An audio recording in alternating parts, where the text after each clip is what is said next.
WION, India's global voice, the channel that brings you the biggest stories from across the world through India's lens. Now available in more than 190 countries worldwide. Because we believe that the world is one. Watch us in Africa, Europe, USA and Canada, South America, Asia Pacific, Middle East and North African regions. Also available on these digital platforms across the world. WION. World is one.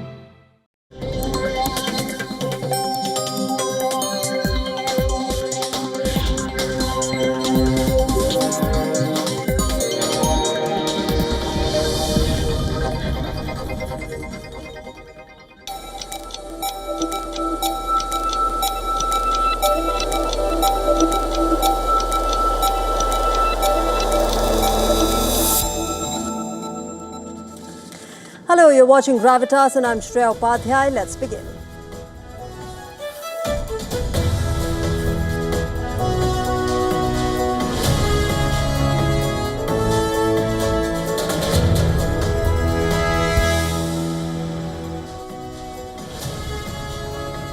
Tonight on Gravitas, we decode the latest potential war front that the world is staring at. Donald Trump isn't backing off and Europe is determined to protect its territory.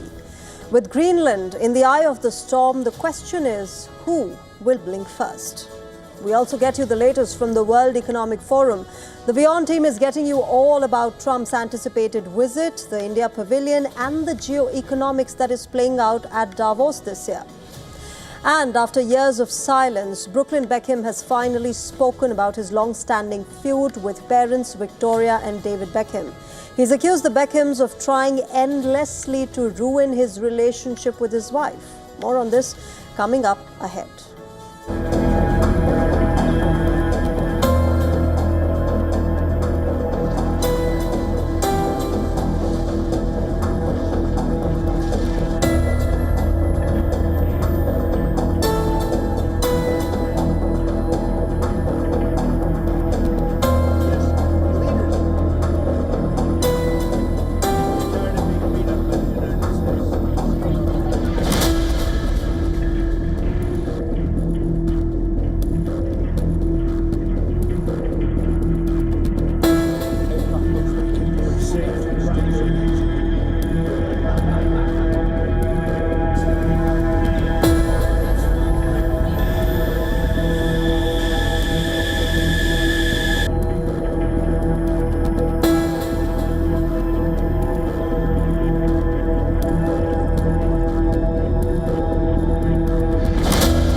Is the war over Greenland imminent? Because the Arctic is rapidly emerging as the world's newest military flashpoint. Denmark is flying in more combat troops. France is sending soldiers, ships and aircraft, while Norway is preparing to seize civilian homes and vehicles for war use. And at the center of this stands US President Donald Trump, continuing his push to take over Greenland, while broadcasting his ambition through a series of Truth Social posts. Europe now braces for a Greenland showdown that increasingly looks less hypothetical and far more real. And on this end, Denmark has deployed fresh combat troops to Greenland for winter warfare training, signaling a sharp escalation in the Arctic military readiness. Soldiers landed at an airport in western Greenland as part of what Copenhagen calls an expanded exercise effort coordinated closely with NATO allies. Danish media reports that Royal Danish Army Chief arrived in a settlement in western Greenland with a substantial force. Local reports say that at least 58 troops touched down this week, joining around 60 already stationed there for the ongoing multinational drills under Operation Arctic Endurance. Danish officials confirmed that the mission is defensive and coordinated with NATO partners, but the timing leaves little room for doubt, because the deployment came just hours after Donald Trump once again refused to rule out using military force to seize Greenland, calling the mineral-rich Arctic territory vital to American security. Meanwhile, France has been reinforcing its military footprint in Greenland as well. President Emmanuel Macron recently told senior military leaders that an initial French team is already on the ground and will soon be backed by land, air and sea assets. In fact, Macron said that Europe must stay present whenever and wherever its interests are threatened, without escalating tensions, but without compromising on territorial sovereignty. Norway, which is another key NATO player in the Arctic surveillance, has taken a step of its own. Authorities have sent about 13,500 preparatory requisition notices to civilians, warning that the military may seize vehicles, boats, machinery and property if war breaks out. Norwegian officials say that the letters ensure that the armed forces can access critical resources during wartime emergency. The policy covers everything from homes to heavy equipment, and it will remain valid for 1 year. This move comes amid the growing diplomatic crisis between Europe and Trump over Greenland. The United States has been stepping up activity in Greenland as well.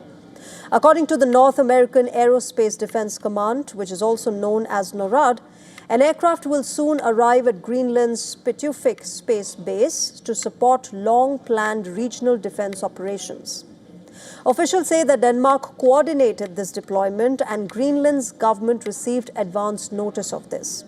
But the timing is drawing attention as Donald Trump intensifies pressure on European allies over Greenland's future. And amidst all of this, Trump has shared a series of Truth Social posts on Greenland, which also included a doctored map portraying Greenland, Canada and Venezuela as American territories.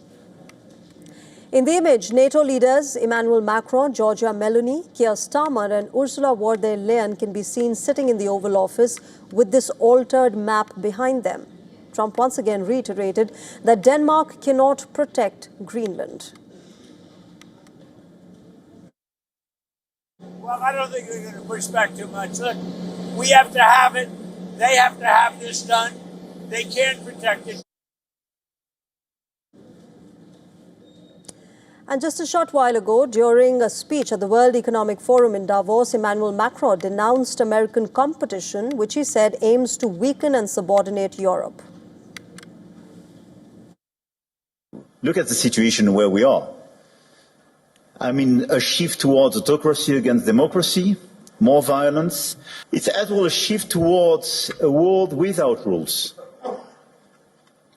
where international law is trampled underfoot, and where the only law that seems to matter is that of the strongest, and imperial ambitions are resurfacing.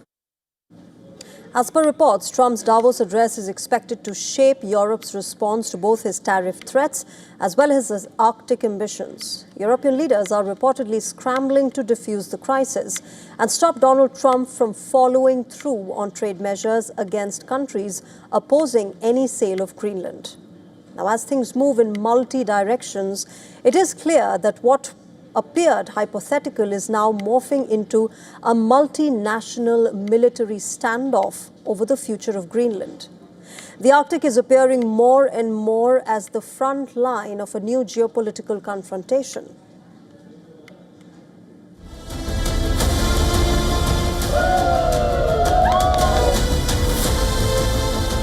Welcome to WION. With Russia and Ukraine, the stakes have not been higher. We at WION will bring you all the key aspects.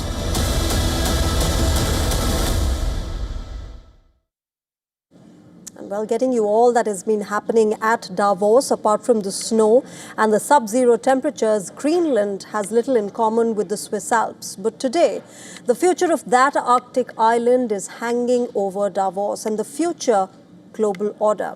As world leaders and corporate titans gather at the World Economic Forum, because this week in Davos, it's not just about global economy or climate change or technology.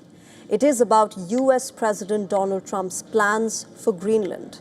Trump is arriving in Switzerland with the largest American delegation ever, determined to project what his team calls Team USA and what much of Europe is seeing as disruption on a global scale. Donald Trump, who returns to Davos in person for the first time since 2020, is already dominating the agenda before he has even landed there. Overnight, he has unleashed a barrage of posts and threats that have left European capitals scrambling. He's reiterated his intention to take over Greenland, which is a sovereign autonomous territory of Denmark, calling it imperative for national and world security, and declaring that there can be no going back. He posted AI-generated images of himself planting the American flag on Greenland's territory, calling it U.S. territory established 2026. This even as American and Danish officials had agreed to keep the talks private and off social media. Not only this, the American president attacked the United Kingdom as well, mockingly calling it a brilliant ally over plans to hand sovereignty of the Chagos Islands to Mauritius, and cited that the decision is yet another reason why Greenland must be acquired. He's threatened France with 200% tariffs on wine and champagne. He has lashed out personally at President Emmanuel Macron and leaked what he claimed were private messages from Macron and NATO Secretary General Mark Rutte discussing his policy moves. Trump also says that he has agreed to meetings with various parties in Davos to discuss Greenland. Today, the European Commission President Ursula von der Leyen has vowed a united and unflinching response, warning that tariff threats and economic coercion could plunge American allies into a dangerous downward spiral. She's also announced plans for massive European investment in Greenland while offering cooperation with the US on Arctic security. France, meanwhile, is pushing back diplomatically. When it comes to the security of the Arctic region, Europe is fully committed. And we share the objectives of the United States in this regard. President Macron has offered to host a G7 meeting in Paris immediately after Davos, inviting Denmark, Ukraine, and even Russia on the sidelines to address the Greenland crisis. Behind the scenes, Europe is weighing countermeasures. An emergency EU summit is scheduled later this week in Brussels, as European leaders confront what many are calling one of the gravest crises in transatlantic ties in years. And this is no longer just political markets that are reacting. Remember, equities across Asia and Europe slid sharply on fears of a US-EU trade war. Gold and silver have surged to record highs as investors rush to safety. Analysts warn that if this standoff escalates, volatility will not stay contained. A public stress test of the NATO's unity is something that the markets are not built to absorb. We've got reporters on the ground who have been getting us all of these updates. Let's go across to them. I'm right now joined by Assistant Editor for Foreign Affairs, Siddhant Sibbal. He's joining us from Davos. He's been tracking all the updates there. Siddhant, all eyes, of course, at the World Economic Forum are on Donald Trump's anticipated visit. His team, which is going to be the largest ever, is of course going to be pitching for US businesses. But more than that, the entire focus of the world is now centering around the kind of war that is playing out between Europe and America. As far as Davos is concerned, what are you hearing there? What are people talking about as far as Trump coming there is concerned?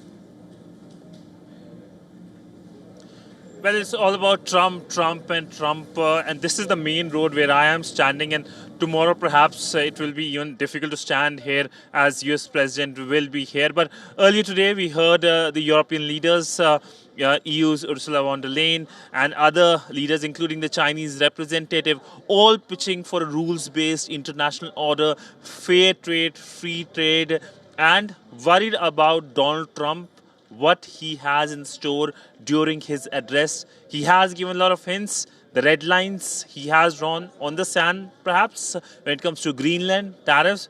And that is something that is worrying European capital. Whatever happens here in Davos tomorrow is going to decide in many ways the fate of Europe and, of course, the fate of the world as well. Not only just the focus on his address, but Thursday will be important in terms of the announcement or the signing of the so-called Board of Peace on Gaza. The charter will be signed.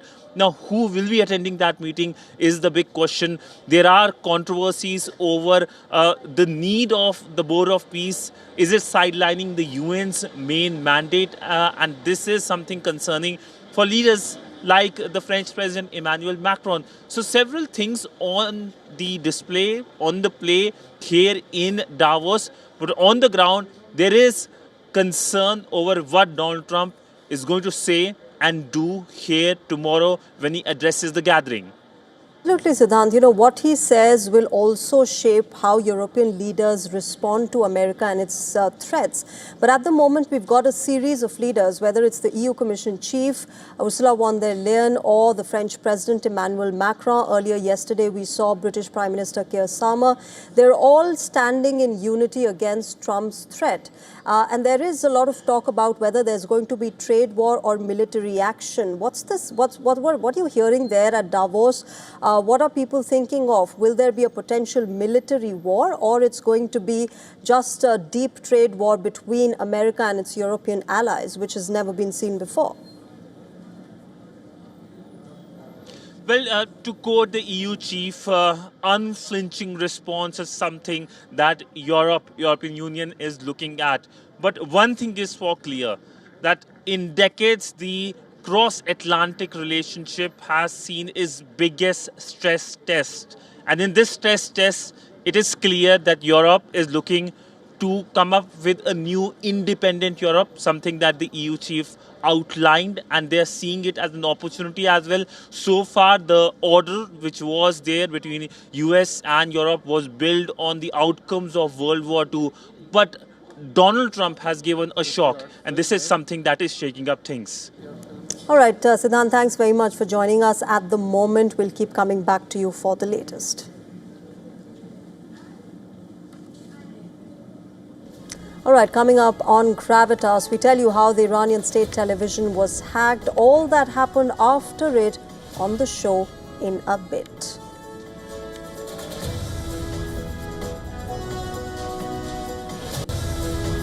And we also talk about the increasing shark attacks in Australia, raising concern among the residents there. All the details coming up in a bit.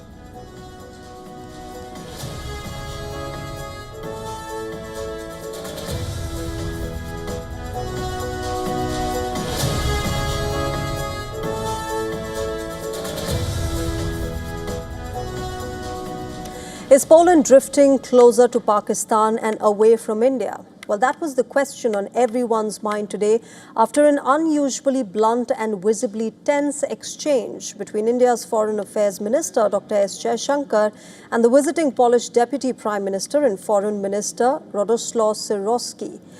This happened yesterday, and the conversation, of course, extended till today. Dr. Jaishankar sent a clear and pointed public message to Warsaw, saying Poland must display zero tolerance for terrorism and not help fuel terrorist infrastructure in our neighborhood. Now, this remark was widely read as a direct response to Poland's statement on Kashmir that was issued during Sikorski's visit to Pakistan. In October last year, a statement that New Delhi sees as crossing a red line. At the joint interaction, Dr. Jaishankar made it clear that this was not a one-off concern. Far from it, in fact, Jaishankar said that he had candidly raised India's objections with Sikorski on multiple occasions, in New York, in Paris, and again this time in New Delhi. A concern that India has repeatedly raised with world leaders for years. Only this time, Dr. Jaishankar called it what it is. He also raised concerns with Warsaw over what he described as selective and unfair targeting of New Delhi over its trade ties with Russia through the use of tariffs and other pressure tactics. On this, the Polish minister drew a parallel with Europe's own experience. He said that the European Union, too, had been selectively targeted, suggesting that India and Europe were, in his words, in the same club. But the Polish foreign minister then pivoted sharply away from terrorism and Kashmir and toward the Russia-Ukraine war. Sikorski argued that Russia was attempting to re-establish control over Ukraine, calling it a colonial war, and urged India, as a leading voice of the global south, to take a stronger moral position. But the moment that truly highlighted the strain came soon after, when Sikorsky was asked directly about India's concerns over cross-border terrorism emanating from Pakistan, the very issue behind Dr. Jaishankar's warning, the Polish minister declined to answer. Visibly uncomfortable, he reportedly walked away. For India, the expectation from Poland is not ideological alignment, it is consistency. Warsaw knows, perhaps better than most in Europe, what it means to live with security threats at its borders. Poland has spent years fortifying its frontier with Belarus, responding to hybrid warfare, state-backed sabotage, and attempts to destabilize internal security. It is also on the front line of the fallout from the war in Ukraine, facing refugee flows, military pressure, and persistent fears of escalation. That experience is precisely why New Delhi believes that Poland should understand India's concerns. India has faced decades of cross-border terror emanating from Pakistan, a challenge that is not episodic but structural. For New Delhi, terrorism is not a debate. It is a daily security reality tied directly to sovereignty, civilian safety, as well as regional stability. From India's perspective, asking for zero tolerance is not a demand for loyalty, it is a test of principle. But back to today, this tension is notable because India and Poland have traditionally enjoyed warm and friendly ties. Prime Minister Narendra Modi's visit to Warsaw back in August 2024 elevated this relationship to a strategic partnership. Bilateral trade now stands at around $1 billion. Indian investments in Poland exceed $3 billion, while cultural links remain strong. New Delhi has sent a clear message and a signal. Strategic partnerships come with expectations. Dr. Jaishankar's blunt message suggests that India is no longer willing to overlook what it sees as selective moralizing, especially when it comes from countries seeking understanding for their own security challenges, while remaining ambiguous on terrorism affecting India's sovereignty. So is Poland a friend of Pakistan? Well, officially no. But in diplomacy, perception matters.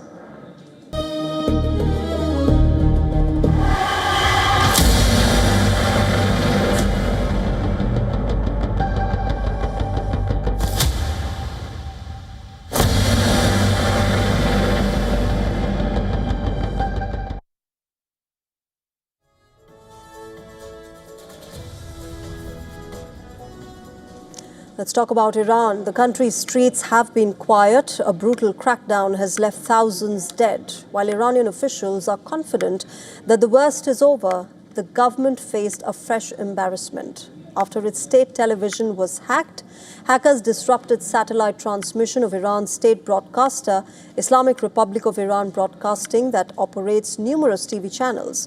Footage praising the exiled former Iran Crown Prince Reza Pahlavi was aired on these channels.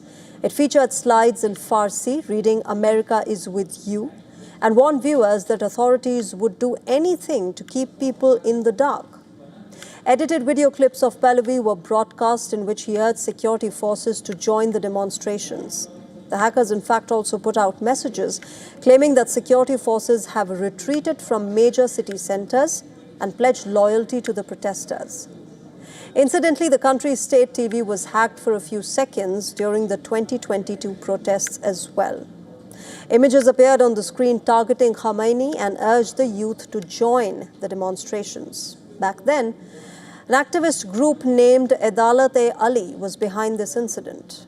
While no group has claimed responsibility this time around, it is pertinent to note that US and Israel have repeatedly warned of action against Iran. Speaking in the Israeli parliament a day earlier, Prime Minister Netanyahu vowed retaliation in the scenario of Iran attacking his country.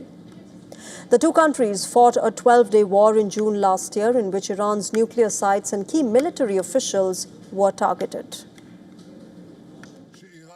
If Iran makes a mistake and attacks us, we will act with a force that Iran has not yet experienced. No one can predict what the future holds for Iran, but one thing is clear: whatever happens, Iran will not return to what it was. A week ago, US President Donald Trump stirred a hornet's nest by asking protesters to take over state institutions and promise them that help is on the way. Although Trump has refrained from launching strikes against Iran, he's claimed credit for halting the execution of protesters. The American president also called for an end to the leadership of Iran's supreme leader, Ayatollah Ali Khamenei. This came after Khamenei held him responsible for the casualties during the protests. Amid this hacking controversy, Iran has announced that nationwide internet access will be restored by Friday. The Iranian government had suspended internet services on the 8th of January after nationwide protests erupted. SMS service has already resumed in the country. Earlier in the day, several local instant messaging apps were restored for use as well. However, Iran continues to face global isolation. The World Economic Forum withdrew its invitation to the Iranian Foreign Minister Abbas Araghchi, citing the recent civilian deaths in Iran. As per US-based human rights activist news agency, the toll in Iran has increased to 4,029. With President Masoud Pezeshkian warning of a full-scale war if an attempt is made on Khamenei's life, tensions remain high in this region.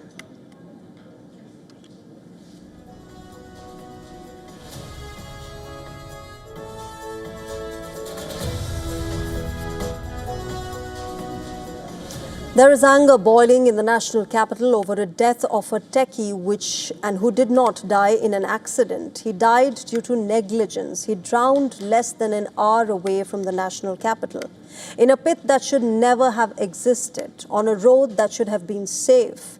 While Noida, which is a city that is often praised for modern infrastructure and planned sectors, failed a 27-year-old and his family. Take a look at this report for more details. 60 kilometers from Delhi, 27-year-old Yuvraj Mehta was returning from his office in Gurugram late at night when dense fog reduced visibility. At a sharp 90-degree turn in Noida, Sector 150, his car lost control, broke through a low boundary wall and plunged into a deep, water-filled excavation pit dug on a vacant commercial plot. The pit was unfenced, unmarked and dangerously close to a public road. What should have been a regulated construction site had become an open death trap. The excavation pit had been filled with rainwater due to prolonged water mismanagement. There was no drainage system, no barricading, no warning signage. A disaster was waiting to happen, and it did. Despite the crash, Yuvraj Mehta managed to escape the sinking car and climb onto its roof. Cold, exhausted and struggling to stay afloat, he called his father and pleaded for help. He remained trapped in the water-filled ditch for nearly 90 minutes. His family alleges that rescue teams arrived without adequate equipment. Bystanders recorded videos instead of helping. A young man fought for his life and lost. Not because rescue was impossible, but because rescue was delayed. Most of the people present were simply watching and recording videos. My son lost his life because he did not get help, and there were no proper resources to save him. He struggled and cried for help for 2 hours. He could have been saved if help had arrived on time.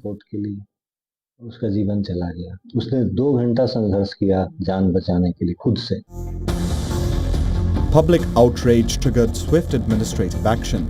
A junior engineer from the Noida traffic cell has been sacked. Show-cause notices have been issued to multiple officials. A case has been registered against 2 real estate developers over safety lapses. The builder and site owner, Abhay Kumar, arrested for alleged homicide due to negligence. The Uttar Pradesh government has also constituted a 3-member special investigation team. SIT has started doing its work and we will present the report in the next 5 days. We are speaking to everyone concerned in this. We will find out the reasons which led to this incident. We have just started the investigation and the report will be submitted once we finish our investigation. But is this enough? Will fixing blame on a few officials address a culture of neglect? Who allowed repeated violations to continue unchecked? Why was a massive excavation pit left open next to a public road? Why were barricades, reflectors and warning signs missing? Who cleared the site without enforcing basic safety norms? And most importantly, why does accountability arrive only after a body is recovered? The death fits a disturbing national pattern. June 2024, the roof of Delhi's IGI airport collapses. A month back, in May that year, a giant billboard collapsed in Mumbai's Ghatkopar. 17 killed, 75 injured. June 2023, an under-construction bridge collapsed in Bihar. October 2022, the Morbi Bridge in Gujarat collapses. 141 dead, 180 rescued. Different states, different authorities, same failures.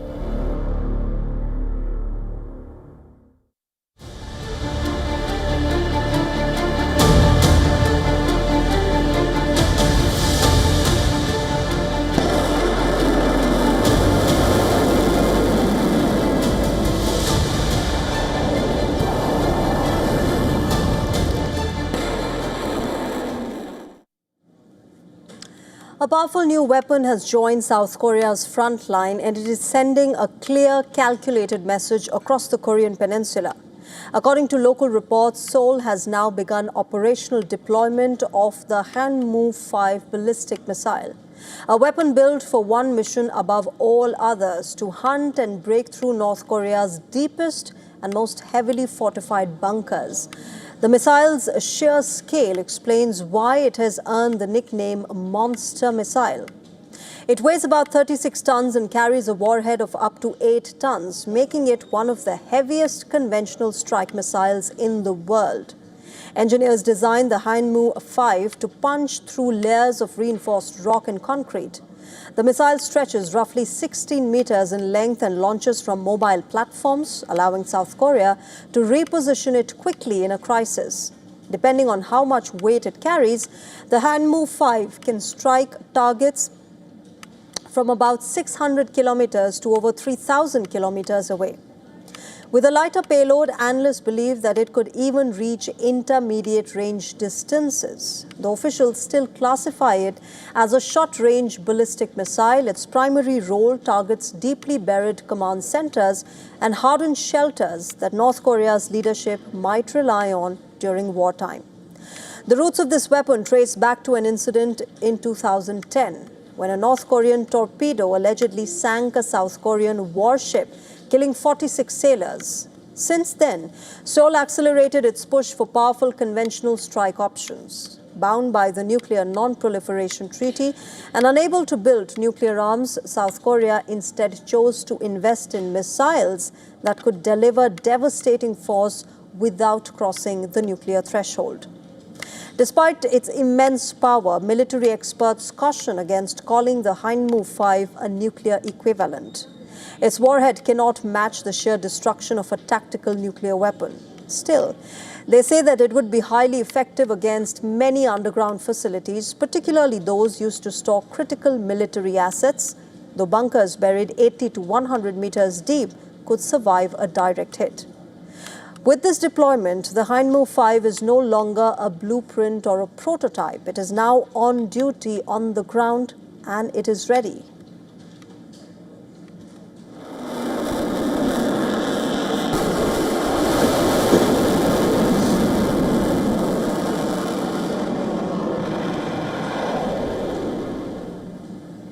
West Asia remains turbulent. Uneasy calm hangs over Iran. US President Donald Trump has hinted at strikes, but UK has decided to pull out, its last naval ship in the region, raising questions over its stakes on the global stage. HMS Middleton, the sole vessel of UK's Royal Navy in West Asia, is expected to return to Britain as early as March this year. This marks the first occasion since 1980 when UK will not have a fighting naval presence in the region. This Hunt-class vessel, which detects and neutralizes sea mines, is based at the UK Naval Support Facility in Bahrain. It plays a key role in safeguarding global security of energy supplies and contributes to wider safety at sea. The move to withdraw HMS Middleton has evoked concerns from military veterans. Admiral Alan West, who served as the British naval chief from between 2002 and 6, dubbed it a terrible error. He lamented that the British Navy had been reduced to a level where the UK cannot have a patrol vessel in West Asia. Britain's naval footprint in the region, remember, dates back to 1853 when it signed the Perpetual Maritime Truce Treaty. While the Royal Navy closed its Bahrain naval base in 1971, it returned to the region in 1980 as part of the Armilla Patrol. It was aimed at protecting British merchant shipping during the Iran-Iraq War. In 2011, it was succeeded by Operation Kipion, which is UK Navy's current security mission in West Asia. 7 years later, UK re-established the UK Naval Support Facility in Bahrain. However, if we look at the trend, UK Navy's presence in West Asia has been on a downward spiral. While the UK deployed 37 vessels in 2003, during the Iraq invasion, it reduced to 22 in 2010 and 15 in 2020. Only 8 ships sailed through the region last year. After decommissioning of the HMS Lancaster late last year, HMS Middleton was the last remaining ship in West Asia. Britain's crucial role in the region is evident from the fact that a Royal Navy officer is the deputy commander of the Bahrain-based Combined Maritime Forces. This is a grouping of 47 nations to protect 3.2 million square miles of international waters. While the UK emphasized that its naval base in Bahrain shall continue to serve as a strategic hub for its navy, it reiterated its commitment to promote stability in West Asia. But its latest move indicates that the Royal Navy's glory days are clearly in the past now.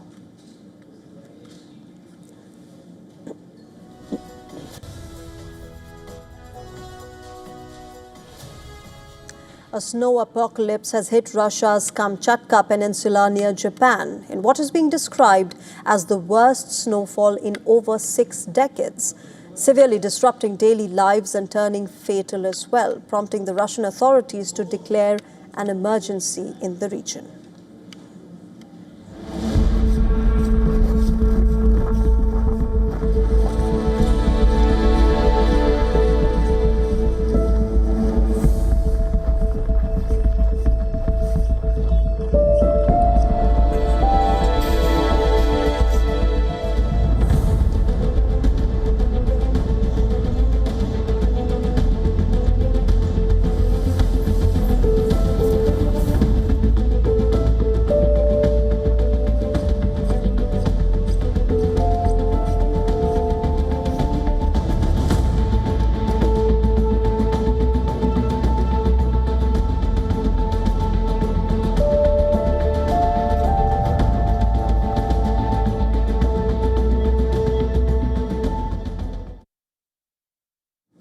We turn our eyes to Britain now, a nation once known for having an empire so vast and big that it said the sun never set on the empire. But in the 21st century, the same nation's education system is now facing a new challenge, maintaining relevance on the global stage. The UK government has announced a new international education strategy aimed at exporting British education abroad. Under this plan, universities, colleges and schools will be encouraged to open overseas campuses and take British qualifications to new markets. Now, according to the government, education exports already bring in £32 billion or 42 USD, which is 42 billion USD, I beg your pardon, which is a year, making it bigger than the automotive or food and drink industries. The government wants to increase this to £40 billion or 54 billion USD by 2030. And to achieve this, ministers say they will remove red tape and support providers to cash in on the rising global demand for high-quality education. This includes schools, colleges operating abroad, international students coming to the UK, and UK qualifications, training and digital courses that are sold globally. The strategy is being presented as part of Britain's National Renewal Plan, positioning education as a key driver of economic growth. The government also stresses that it will continue to welcome international students, and in 2027, the UK will join the European Union's Erasmus Plus program. But there are signs that Britain is fighting for relevance. International study visas have fallen sharply, around 431,725, which were granted in 2025. That is down by 18% from the year before and 34% below the 2023 peak of 652,072. This, remember, comes after the introduction of a £925 or $1,244 of annual levy on international students. So is this Britain's soft push? And if yes, then the soft push to export British education abroad raises serious questions. Is this really about global leadership in education, or is it an attempt to reinvent an image that has diminished over time? Britain has long pulled on the legacy of the colonial era, a time when its education system was imposed across the world. Yet today, that era is largely absent from UK classrooms, with little teaching about its colonial past. The sun may have never set on the British Empire, but has it sunk in the British education system itself?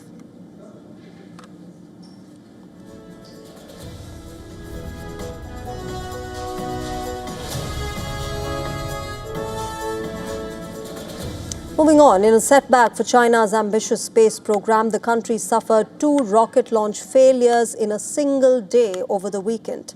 The first failure came just shortly after midnight in the wee hours of Saturday, when a state-owned Long March 3B rocket lifted off from the Xichang Satellite Launch Center in Sichuan province. According to the China Aerospace Science and Technology Corporation, minutes after the takeoff, the third stage of the rocket malfunctioned, and this resulted in the loss of the Shenzhen 32 satellite. The mishap ended a streak of successful Long March 3B launches since 2020. Hours later, a second disaster struck. Private company Galactic Energy's Series 2 rocket crashed back to Earth on its maiden flight from the Jiuquan Satellite Launch Center in northwestern China. This resulted in the loss of commercial satellites that it was carrying on board. The company says that engineers are investigating the cause of the failure. Observers say the incidents reflect the growing pains of a sector that conducted a record 92 launches in 2025, sending more than 300 satellites and crewed missions into orbit. The Long March 3B has flown more than 115 missions since 1996, with only 5 launch failures.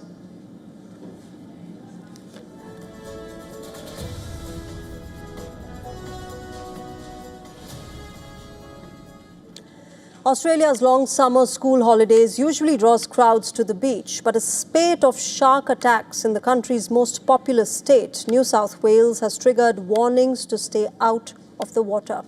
Around 40 beaches along the coast of New South Wales have been shut. This after 4 shark attacks have been reported in the past 48 hours, all attributed to bull sharks, a stocky species with powerful jaws that lurk in the murky waters near the mouths of the rivers after heavy rain.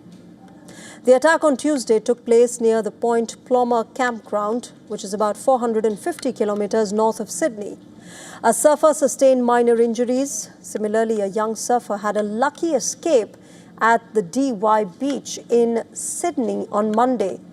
But a shark attack at nearby Melias later left a 27-year-old with injuries. On Sunday, 12-year-old boy was also critically injured when bitten at a popular Sydney Harbour beach. Yeah, probably not going to be surfing for a while. I don't think anybody will. It's a bit of a shock. The harbour, DY again, and then Manly. It's quite scary, you know. So especially that brackish water brings in the big ones. So yeah, I'll be staying out of the water for a while.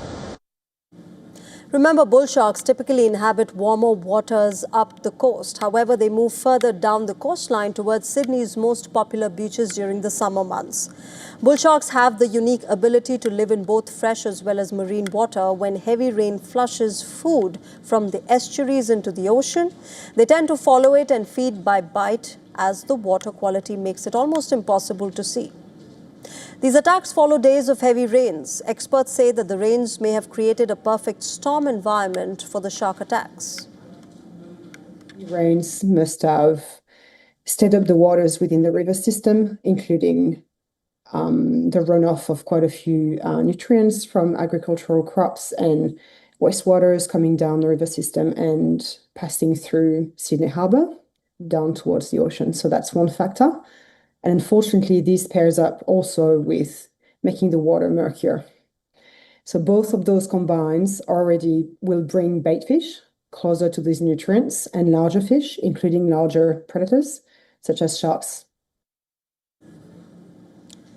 With the cosmetic industry luring so much with anti-aging creams, here's an addition to that list from the world of medicine. A new research suggests that the shingles vaccine may do more than just prevent a painful rash. It could also help protect the brain and even slow aspects of aging.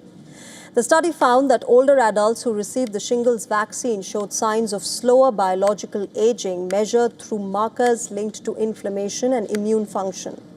Researchers stress that this does not mean that the vaccine makes people younger, but it may help the body age more healthily. The findings add to a growing body of evidence that shingles vaccination may have unexpected wider benefits. Several studies have already linked this vaccine to a lower risk of dementia as well as reduced rates of heart disease and overall mortality in older adults. Scientists believe that the effect may come from how the vaccine trains the immune system. Shingles is caused by the reactivation of the chickenpox virus, which can drive long-term inflammation. Long-term inflammation is a known contributor to aging, cognitive decline, and cardiovascular disease. Preventing that particular reactivation may reduce chronic stress on the body. But experts caution that most of this research is observational, meaning that it shows strong associations, but it cannot yet prove cause and effect. Health authorities emphasize that the main reason to get the shingles vaccine still remains preventing shingles and its complications.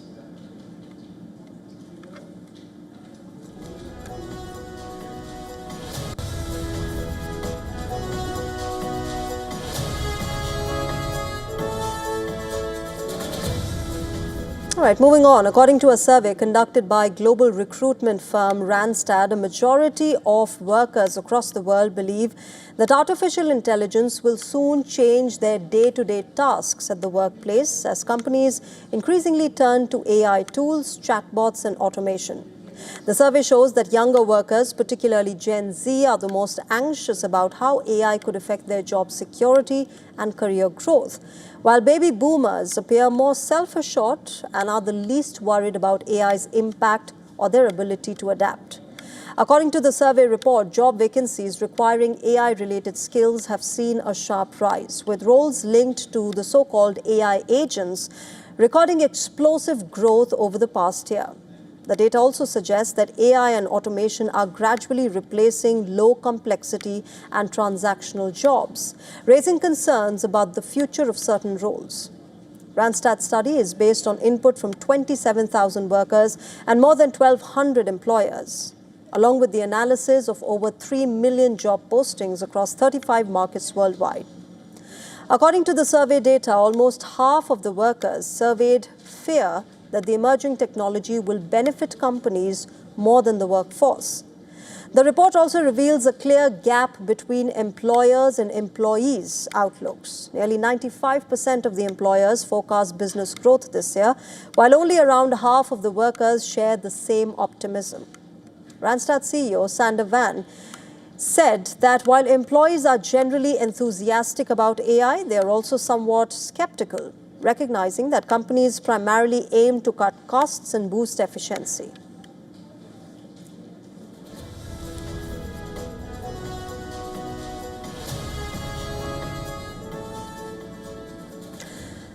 A feud within one of the world's most high-profile families has gone public now. In an explosive 6-page statement, David and Victoria Beckham's eldest son, Brooklyn, has made a series of allegations against his parents, and he says that he does not want to reconcile with them. After months of speculation around a rift in the Beckham household, 26-year-old Brooklyn made a slew of posts on Instagram. He finally laid bare the rift with his parents, which is essentially centered around his relationship with wife Nicola Peltz. The statement was a response to several tabloid stories and recent leaks that Brooklyn claims were orchestrated by his own parents.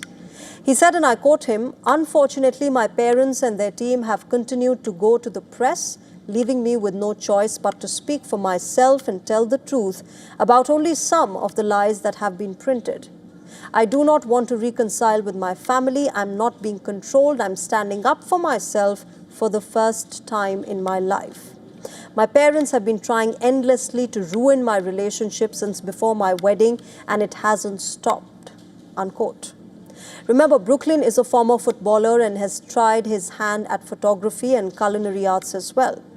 He married actor Nicola Peltz in 2022. Both of them share each other's surnames as well. Among the several accusations that he makes, a couple of them in particular stand out, in which he blames his parents of derailing their wedding. Brooklyn says that his mother, Victoria, cancelled making Nicola's dress at the 11th hour despite how excited she was to wear her design, forcing her to urgently find a new dress. He also accused his mother of hijacking his first dance with Nicola. He said, and I quote again, "Mark Anthony called me to the stage where in the schedule it was planned to be my first romantic dance with my wife, but instead my mum was waiting to dance with me. She danced very inappropriately on me in front of everybody. I've never felt more uncomfortable or humiliated in my entire life." Unquote. Brooklyn also added that his parents wanted to drive a narrative which suggested that Nicola is the one controlling him and causing the wedge between him and his parents. He called that as completely false. In fact, he's also alleged that weeks before his 2022 wedding, his parents attempted to bribe him into signing away the rights to his own name. David refused to address his son's revelations as he attended the World Economic Forum in Davos, and there has been no response from either of the parents so far. David Beckham is a former England captain and one of the most recognizable faces in the world, while his wife Victoria was a member of pop band the Spice Girls. The couple have 2 other sons and a daughter as well. Brooklyn says that his brothers have also blocked him. It is safe to say that the Beckhams have carefully cultivated image, and that image as the perfect family has now been shattered. Over in football, Morocco has said that they will take legal action to take FIFA and Africa Football Confederation to rule on the controversial end of the Africa Cup of Nations final. Morocco Football issued a statement saying, and I quote, "The Royal Moroccan Football Federation announces that it will pursue legal action with the Confederation of African Football and FIFA to rule on the walk-off of the Senegalese national team from the field during the final against the Moroccan national team, as well as on the events surrounding this decision." Following the referee's awarding of a penalty that was deemed correct by all experts, the situation had a significant impact on the normal course of the match and on the players' performance. Unquote. Remember, Morocco had lost the final 1-0 in Rabat to Senegal on Sunday. The hosts had a chance to win the game in regulation time, but Senegalese players left the field in protest after a VAR decision awarded Morocco a late penalty. Some Senegalese fans at the opposite end of the stadium threw chairs and other objects and attempted to enter the field of play. After a 14-minute delay, the players and coaches returned. The penalty was saved by Senegal's goalkeeper, and Senegal went on to win the match, with Pape Gueye scoring the winner in the 94th minute. FIFA President Gianni Infantino, meanwhile, said on Monday, in fact, that he condemned this behavior of Senegalese players and the coaching staff. Infantino said that violence cannot be tolerated in football. In a statement, they described Senegal's action as unacceptable and inappropriate. In fact, the CAF had also said that it is reviewing all footage and will refer the matter to competent bodies for appropriate action to be taken against those who are found guilty. It remains unclear what Morocco hopes to achieve with its complaint beyond the formal protesting of the result.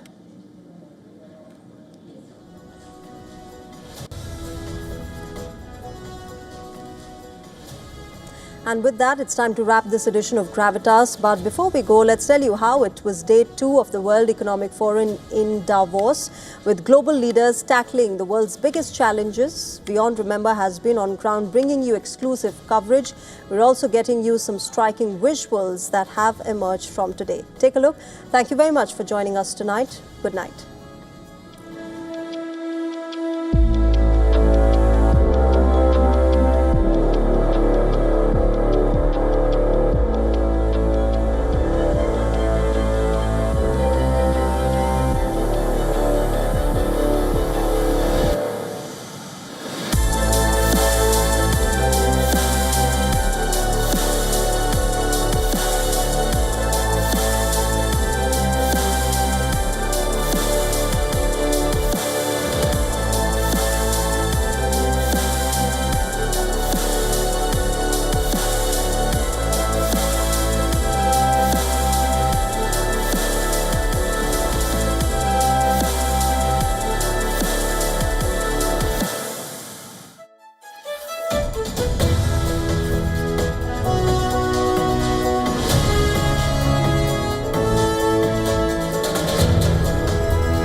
Is the war over Greenland imminent? Because the Arctic is rapidly emerging as the world's newest military flashpoint. Denmark is flying in more combat troops. France is sending soldiers, ships and aircraft, while Norway is preparing to seize civilian homes and vehicles for war use. And at the center of this stands US President Donald Trump, continuing his push to take over Greenland, while broadcasting his ambition through a series of Truth Social posts.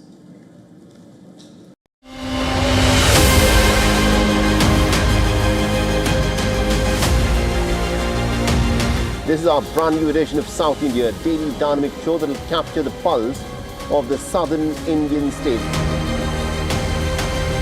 By blending special stories, stories of the day, breaking alerts and cultural vignettes. From the 7 days.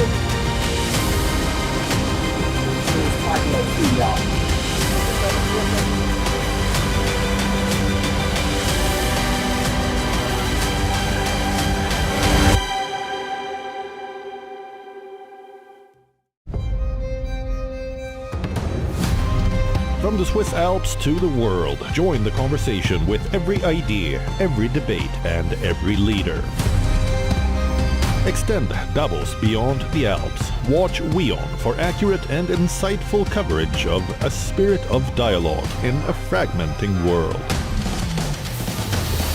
From AI governance to climate finance, WION looks to engage and make complex global issues accessible and relevant for audiences worldwide. We bring you all the action from the world's biggest economic forum. Stay informed, stay connected. Only on WION. World is one.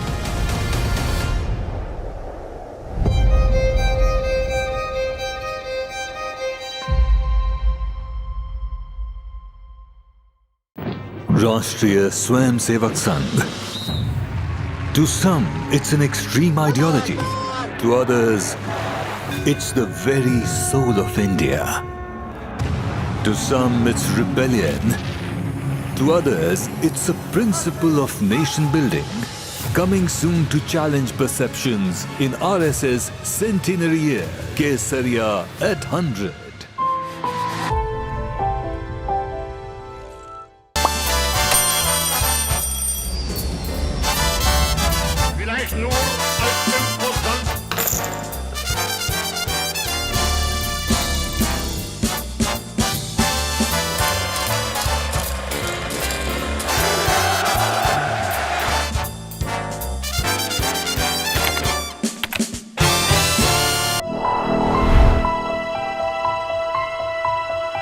The internet was built to be borderless, but today the lines are being redrawn. Individuals are securing personal data, corporations are moving to local cloud infrastructure. Countries are prioritizing digital sovereignty.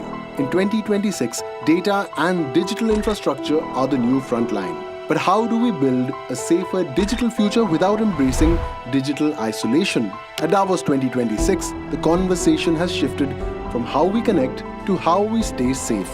Join us as we sit down with Michael Owens, President, US Global Center for Cyber Policy,